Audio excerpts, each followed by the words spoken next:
नमस्कार, स्वागत है आपका देवभूमि समाचार में। मैं हूं आपके साथ स्वीटी दीक्षित। बुलेटिन की शुरुआत करेंगे उत्तराखंड की खबरों के साथ।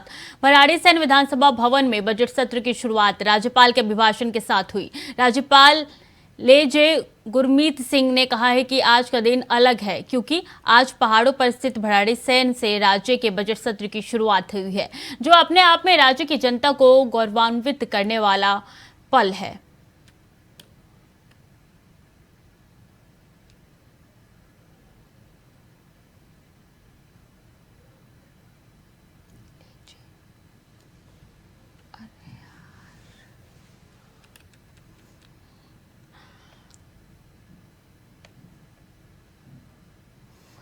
सबसे पहले आप सबको जय हिंद। सच कहूँ तो आज का दिन बिल्कुल अलग है। पंचम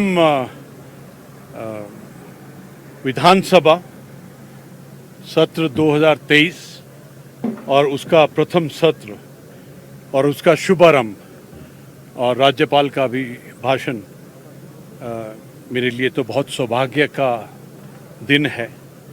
और सच कहूँ तो गैरसन भराड़ीसैंण आने से एक अलग ही खुशी हुई है, क्योंकि जो पर्वत में मज़ा है वो कहीं मज़ा नहीं है।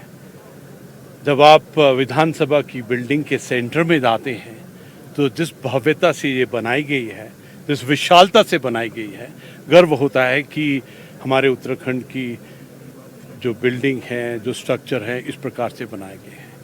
जब आप विधानसभा के बाहर खड़े होते हैं और चारों तरफ देखते हैं तो एक उत्तराखंडी होने का, उत्तराखंड का एक गर्व सा फील होता है कि कितना सुंदर है मेरा उत्तराखंड। और सच कहूँ कि आज के जो अभिभाषण में अपने आप में जो एक गर्व सा महसूस हुआ कि हमारी सरकार हमारे राष्ट्र के लिए, हमारे प्रदेश के लिए और जनहित में क्या क्या कर रही है। सब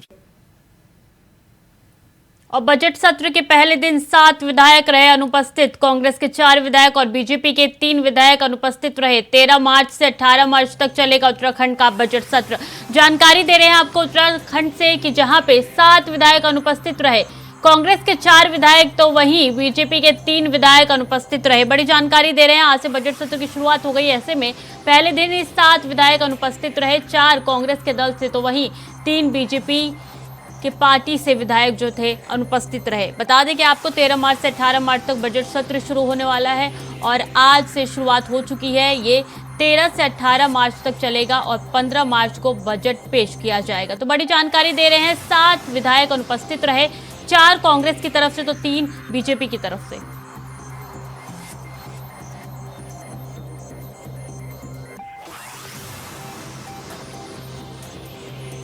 ज्यादा जानकारी के साथ अभय कैंतुरा हमारे साथ जुड़ चुके हैं।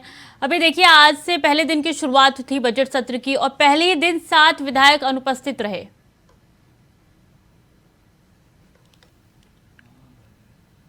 की यहाँ से शुरुआत हुई है। राज्यपाल लेफ्टिनेंट जनरल गुरमीत सिंह की तरफ से अभिभाषण यहाँ पर चला गया और अभिभाषण के साथ बजट सत्र की शुरुआत यहाँ पर हुई है। सबसे बड़ी बात यह है कि इस दौरान भी जिस हंगामे की बात लगातार हम लोग करते आए हैं, वो हंगामा यहाँ पर देखने को मिला। विपक्षी विधायकों की तरफ से सदन की बेल पर आकर नारेबाजी की गई। जब तक राज्यपाल अभिभाषण पढ़ते रहे तब तक विपक्षी सदस्य लगातार नारेबाजी यहाँ पर करते रहे। तो युवाओं की जो मांग थी, युवाओं की जो भर्ती घोटालों पर सीबीआई जांच की मांग थी, उसको विपक्ष की तरफ से लगातार उठाया जाता रहा। उन लोग इसके अलावा महंगाई जैसे मुद्दों पर सरकार की जो नाकामियां हैं उसको विपक्ष की तरफ से उठाने का काम यहाँ पर किया गया। इसके अलावा जो भर्ती घोटालों से जुड़ी हुई जो अभी तक के जो आपराधिक जो रिकॉर्ड में, चाहे वो अंकिता भंडारी का हो या फिर दूसरे मामले हो, उस पर जिस प्रकार से अभी तक मुख्य आरोपियों को पकड़ा नहीं गया, पर विपक्ष ने सीधे तौर पर सीबीआई जांच की मांग यहाँ पर करी है। विपक्ष लगातार नारेबाजी करता रहा और उस विपक्ष के नारेबाजी के बीच में राज्यपाल की तरफ से पूरा अभिभाषण पढ़ने का काम यहाँ पर किया गया। अंत में समझ सकते हैं कि राज्यपाल की तरफ से सिर्फ विपक्ष के सदस्यों से आग्रह किया गया कि वो कम से कम उस पहरे को सुनने का काम करें जो पूरे बजट अभिभाषण का सार कहा जा सकता है, जिस पर राज्यपाल ने कहा कि प्रधानमंत्री नरेंद्र मोदी ने केदारनाथ से जो चीज कही थी उत्तराखंड के लिए कि 21वीं सदी का तीसरा दशक उत्तराखंड का दशक होगा, तो उसके लिए सभी को मिलकर प्रयास करने की जरूरत है ताकि उत्तराखंड राज्य विकास की श्रेणी में सबसे आगे बढ़ सके, विकास की श्रेणी में शुमार हो सके और उत्तराखंड राज्य को एक और नए पहचान पूरे विश्व के पटल पर यहाँ पर मिल सके। उसके लिए राज्यपाल ने कहा कि सभी लोगों को मिलकर यहाँ पर काम करने की जरूरत है। उसके लिए उन्होंने पूरे विधानसभा को अपनी शुभकामनाएं भी यहाँ पर दी है। इसके अलावा जो आज दूसरा जो चर्चा का विषय यहाँ पर रहा उसमें यह थे कि बजट सत्र के पहले दिन ही 7 विधायक अनुपस्थित यहाँ पर रहे, जिसमें सत्ता पक्ष के 3 विपक्ष के 4 विधायक पूरी कह सकते हैं राज्यपाल के भाषण के दौरान भी यहाँ पर अनुपस्थित रहे। कारण भले ही चाहे कुछ भी रहा हो, लेकिन प्रोटोकॉल के एक नियम के तहत समझा जा सकता है कि जब राज्यपाल सदन के पटल पर अपना अभिभाषण पढ़ते हैं तो सभी विधायकों का सदन में रहना जरूरी होता है ताकि वो समझ सके, उन चीजों को जान सके कि राज्य सरकार की जो योजनाएं, किन योजनाओं के आधार पर राज्य सरकार विकास की बात करती है और उत्तराखंड राज्य को विकसित राज्यों की शैली में शुमार करना चाहती है, उन सब चीजों को लेकर करना चाहते हैं। तो आज पहला दिन ये कह सकते हैं कि हंगामेदार भी रहा। राज्यपाल के अभिभाषण के साथ इस बजट सत्र की शुरुआत भी यहाँ पर हुई है। जी, राज्यपाल के अभिभाषण के साथ बजट सत्र की शुरुआत हुई है। ऐसे में राज्यपाल ने यह भी कहा कि आज का दिन अलग है क्योंकि आज पहाड़ों पर स्थित भराड़ी सेन से राज्य के बजट की शुरुआत हो रही है, जो कि बहुत गौरव का पल है। देखिए, राज्यपाल हमेशा से ही ये समझा जा सकता है कि उत्तराखंड जैसे राज्य को बहुत गौरवान्वित वाले राज्यों के रूप में देखते हैं, क्योंकि देवभूमि उत्तराखंड जिसे कहा जाता है और इसका सीधा सा मतलब होता है कि पहाड़ों पर जहाँ पर देवताओं का वास होता है वहां पर जिस प्रकार से मनुभाव का काम करता है, जिस प्रकार से राज्य के लिए समर्पित होकर यहाँ की जनता काम करती है और जो विकास यहाँ पर पहाड़ों पर देखने को मिलता है, उससे आज हर उत्तराखंड राज्यवासी जो है वो अपने आप को गौरवान्वित महसूस करता है। क्योंकि अगर आप भराड़ी सैंड में मौजूद है, भराड़ी सैंड में जिस प्रकार से स्ट्रक्चर यहाँ पर बनाया गया विधानसभा का, वो अपने आप एक गौरव करने वाला पल होता है। क्योंकि कह सकते हैं कि पूरे देश में सबसे ऊंचाई वाले स्थानों पर ये विधानसभा भवन है। आप मेरे पीछे स्वयं देख सकते हैं कि ये विधानसभा भवन का भवन है, जो अपने आप एक ऐतिहासिक भवन है, क्योंकि एक तो पूरे देश में ये कह सकते हैं कि ऊंचाई वाले स्थानों में सबसे अधिक ऊंचाई पर स्थित बना हुआ विधानसभा भवन है। जो इसकी जो कलाकृतियां हैं, यहाँ पे जो बनाने का स्ट्रक्चर है, ये अपने आप में उत्तराखंडियत को प्रदर्शित कराने वाला है, उत्तराखंडियत को गौरवान्वित करने वाला है। और सबसे बड़ी बात यह है कि जिस प्रकार से इसको भवन को देख के यहाँ पर लोग गौरवान्वित महसूस करते हैं, वो जी अभय, हम देख रहे हैं तस्वीरें कि कितने भव्य नजारा है। फिलहाल अभी हमारे साथ बने रहिए, आगे खबरों में भी आपका रुख करेंगे। खबरों में आगे बढ़ेंगे। मुख्यमंत्री पुष्कर सिंह धामी ने कहा है कि राज्यपाल का अभिभाषण नए उत्तराखंड का संकल्प है। यह अभिभाषण संकल्प है उत्तराखंड के उन्नति का, गति का और प्रगति का। यही नहीं, इस अभिभाषण में ठोस बुनियादी चीजों की झलक दिखाई देती है। साथ ही सरकार विस्तार रूप से सभी वर्गों और सभी विभागों को साथ में ले। इसके साथ ही राज्यपाल का अभिभाषण 21वीं सदी का तीसरा दशक उत्तराखंड का दशक होगा अनुरूप, इसके लिहाजा इसके लिए सभी को सहयोग करना चाहिए।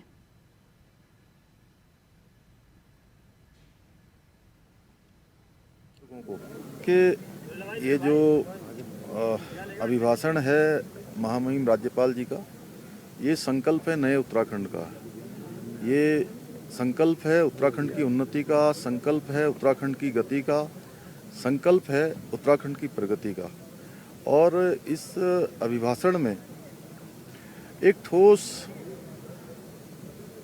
बुनियादी चीज़ों की एक झलक दिखाई देती है और विस्तार रूप से सरकार सभी वर्गों को, सभी विभागों को साथ में लेकर हम जो माननीय प्रधानमंत्री जी की कल्पना है कि ये 21वीं सदी का तीसरा दशक उत्तराखंड का दशक होगा, उसके अनुरूप महामहिम राज्यपाल का अभिभाषण है और सभी को इसमें सहयोग करना चाहिए।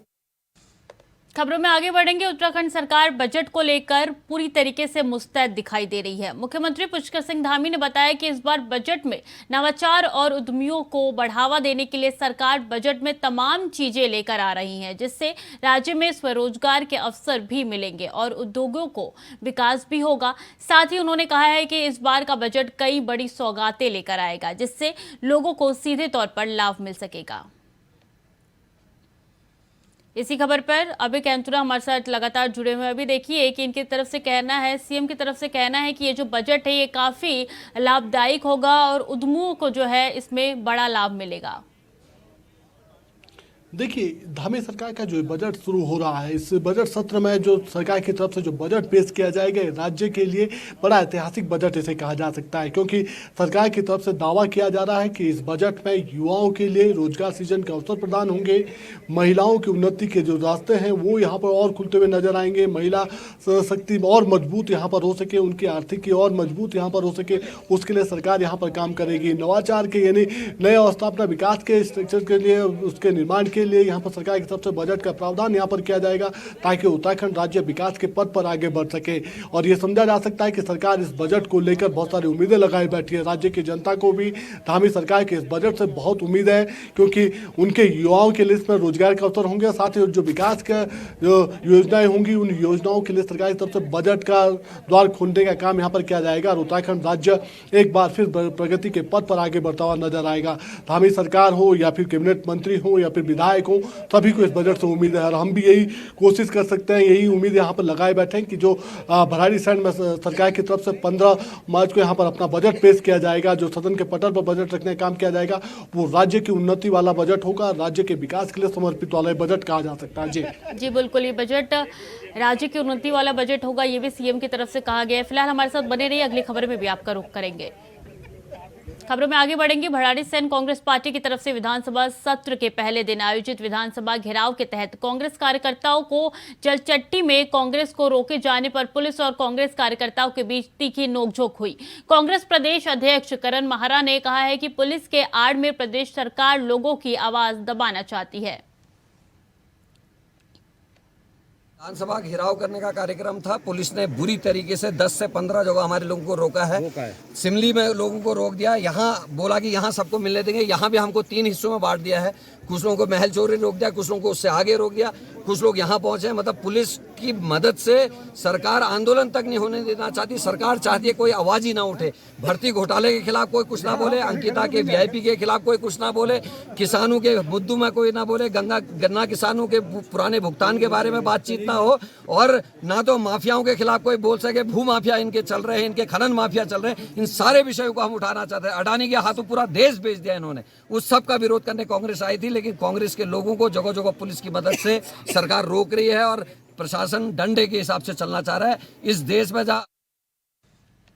और विधानसभा के बजट सत्र को लेकर कांग्रेस के तमाम नेता विधानसभा के भीतर सरकार का घेराव कर रहे थे, तो वहीं सड़क पर कांग्रेस संगठन सरकार के खिलाफ मोर्चा खोले हुए हैं। कांग्रेस के प्रदेश प्रवक्ता ने सरकार पर तंज कसते हुए कहा कि अल्पकाल के सत्र में सरकार गैरसैंण विकास का केंद्र बताकर लोगों को गुमराह करने का काम कर रही है।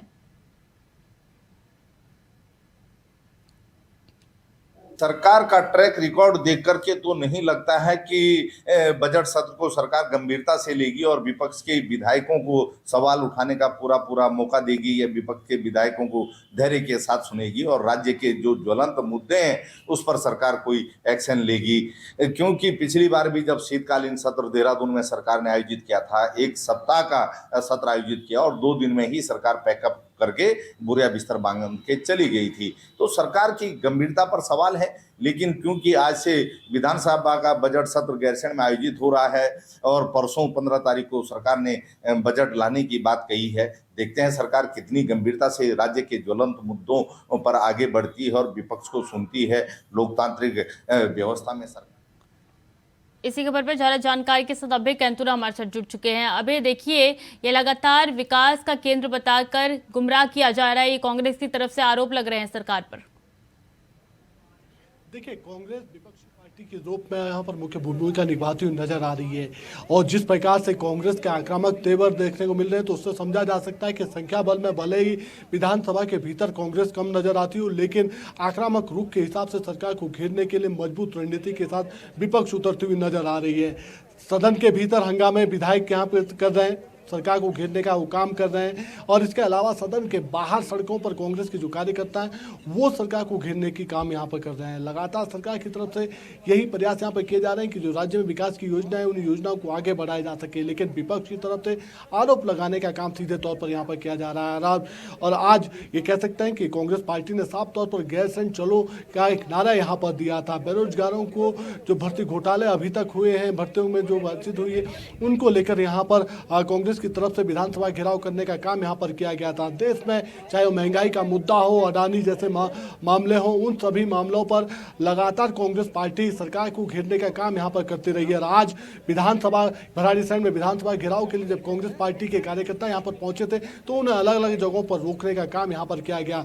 और सीधे तौर पर विपक्ष का आरोप यही है कि सत्ता पक्ष यानी सरकार की तरफ से विपक्ष के इस आवाज को दबाने का काम यहाँ पर किया जा रहा है। विपक्ष की आवाज को पुलिस के जरिए दबाने का काम यहाँ पर हो रहा है और यही वजह है कि जगह जगह यानी अलग अलग जगहों पर, चाहे वो जी बिल्कुल, कांग्रेस की तरफ से पुरजोर कोशिश की जा रही है कि हंगामा विधानसभा में करके रहे। फिलहाल आप हमारे साथ बने रहिए, अगली खबर में भी आपका रुख करेंगे। खबरों में आगे बढ़ेंगे। धामी कैबिनेट की बैठक खत्म हो गई है। बैठक में लगभग 6 प्रस्तावों पर मुहर लगी है। राज्य की नई सौर ऊर्जा नीति को मिली मंजूरी। राज्य आंदोलनकारियों को 10% क्षैतिज आरक्षण, विधायक निधि बढ़ाने को प्रस्ताव पर मुहर लगी है। 3 करोड़ 75 लाख से ज्यादा बढ़ाकर 5 करोड़ सालाना निधि हुई है। तो बड़ी जानकारी दे रहे हैं कि बैठक खत्म हो चुकी है। इस बैठक में कई प्रस्तावों पर मुहर लगी है। तो वहीं आंदोलनकारियों को 10% क्षैतिज आरक्षण के भी मुहर लगे हैं। आपको बता दें, विधायक निधि बढ़ाने का भी प्रस्ताव रखा गया है और 3 करोड़ 75 लाख से बढ़ाकर 5 करोड़ सालाना निधि हुई है। तो बड़ी जानकारी दे रहे हैं आपको कि बैठक खत्म हो गई, इसमें तमाम प्रस्ताव पर मुहर लगी है। अभी ज्यादा जानकारी के साथ हमारे साथ लगातार जुड़े हैं। अभी देखिए, विधायक की मीटिंग जो थी, धामी सरकार की मीटिंग खत्म हो चुकी है। इसमें कई अहम प्रस्तावों पर मुहर लग चुकी है, क्या जानकारी है? बिल्कुल, ये कह सकते हैं कि धामी सरकार की जो कैबिनेट बैठक आज यहाँ भराड़ीसैंण भवन में स्थित यहाँ पर हुई है, उसमें लगभग आधा दर्जन बिंदुओं पर अपनी सहमति यहाँ पर बनी है। और सरकार की तरफ से लगातार कोशिश यही है कि जो राज्य के हित के जो विषय हैं उन कैबिनेट के माध्यम से उनको मंजूरी देने का काम यहाँ पर किया जाए, उनको धरातल पर उतारने का काम यहाँ पर किया जाए। सबसे बड़ा विषय यही था कि जो विधायक निधि बढ़ाने की मांग लगातार विधायकों की तरफ से की जा रही थी, उसे आखिरकार कैबिनेट की मंजूरी यहाँ पर मिल गई है। 3 करोड़ 75 लाख की विधायक निधि जो सालाना विधायकों को मिलती थी, उसमें अब यहाँ पर बढ़ोतरी हो गई है। 5 करोड़ सालाना विधायक निधि देने का काम सरकार की तरफ से यहाँ पर किया जाएगा। इसमें भी सीधे तौर पर समझा जा सकता है कि जो मंदिरों के सौंदर्यकरण को लेकर जो विधायकों की तरफ से जो दान जो बजट दिया जाता था, उसमें 10 लाख की बढ़ोतरी यहाँ पर की गई है। 40 लाख से बढ़ाकर उसे 50 लाख यहाँ पर कर दिया गया है। महिला मंगल दल, युवा मंगल दल को जो लगातार यहाँ पर प्रोत्साहन राशि यहाँ पर दी जाती थी विधायकों की तरफ से, उसको 40 लाख से बढ़ाकर 50 लाख यहाँ पर करने का काम कर दिया गया है। राज्य की अपनी सौर जो ऊर्जा नीति है, उस नीति को कैबिनेट की तरफ से अपनी मंजूरी यहाँ पर मिल चुकी है। राज्य आंदोलनकारियों का जो 10% क्षैतिज आरक्षण का जो विषय था, उसे आखिरकार कैबिनेट की तरफ से अपनी मंजूरी यहाँ पर दे दी गई है। बजट सत्र के दौरान उस पर अध्यादेश लाने का काम यहाँ पर किया जाएगा। तो ये समझा जा सकता है कि धामी सरकार की इस कैबिनेट बैठक में 6 अहम बिंदुओं को अपनी यहाँ पर सहमति दी गई है, जो राज्य के विकास से जुड़े हुए महत्वपूर्ण विषयों के लिए काफी सहयोग प्रदान करेंगे। और विधायकों में भी एक उत्साह इस कैबिनेट बैठक के जो मंजूरी हुई है उसको लेकर देखने को मिल रहा है, क्योंकि विधायक लगातार मांग कर रहे थे कि जो विधायक निधि में जीएसटी की जो कटौती होती है, उस कटौती के चलते उनके पास बजट की काफी कमी यहाँ पर रह जाती है और अपने क्षेत्रों में विकास के जो योजनाएं हैं, उन योजनाओं को विकास के बजट में रूप में सम्मिलित नहीं कर पाते हैं। लेकिन अभी ये कह सकते हैं कि विधायक निधि बढ़ने के साथ ही अब उन योजनाओं को और आगे बढ़ाते हुए नजर आएंगे और क्षेत्र में समुचित विकास होता हुआ नजर आएगा। जी अभी बहुत बहुत धन्यवाद आपका तमाम जानकारी हमारे साथ साझा करने के लिए।